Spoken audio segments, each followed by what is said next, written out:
Nathanaël avançait quelques pas derrière Max. Les armes étaient baissées maintenant, les voix plus calmes, mais elle gardait les doigts alors qu'elle tentait de relâcher la pression. Les mains posées sur les épaules du jeune garçon pour le soutenir.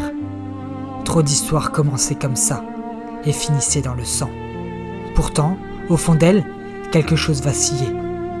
Une part infime, presque honteuse, murmurait que tout cela pourrait enfin se terminer.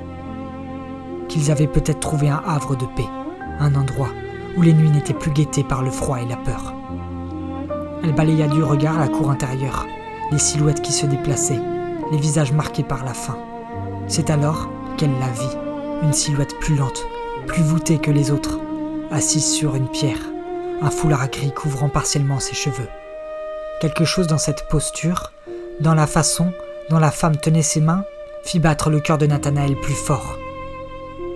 Elle fronça les sourcils. Non, ce n'était pas possible. Pourtant, quand la femme leva les yeux, il y a eu ce choc silencieux, celui qui fige le temps. « Tante » souffla Nat, presque sans y croire. La vieille femme eut un sourire doux, presque triste, comme si elle l'attendait depuis toujours. « Oui, ma petite, c'est bien moi. » Nat recula d'un pas, le souffle court. « Mais comment ? Je croyais que j'étais morte ?» fina la vieille dame avec une ironie tendre. Elle secoua la tête, ses yeux se voilant un instant. « Et non, j'étais là, tout ce temps. Pas là où tu croyais, mais juste ici. » Elle prit une inspiration, le regard fuyant, un instant, vers les autres survivants. J'étais l'une des femmes du camp de jeunes, une surveillante, mais pas par choix, tu t'en doutes, par nécessité. Et chaque jour, je regardais ces enfants, ces adolescents, traités comme des chiffres, des corps à remplir et à briser. Sa voix se serra.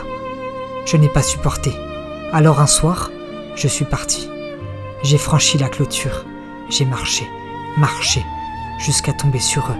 Ils m'ont recueilli, et je suis resté. Mais je n'ai jamais cessé d'espérer de te revoir parmi nous, un jour. Nathanaël sentit un nœud se former dans sa poitrine. L'envie de se jeter dans ses bras se mêlait à l'instinct qui criait encore à la prudence. Ici, même les retrouvailles avaient un goût d'ombre. La vieille femme posa doucement une main sur son bras, comme elle le faisait à l'époque pour la rassurer. « Je t'expliquerai tout, mais pas ici, pas maintenant. » Et au loin, le chef des survivants observait, silencieux, comme s'il savait que cette rencontre n'était pas qu'un simple hasard.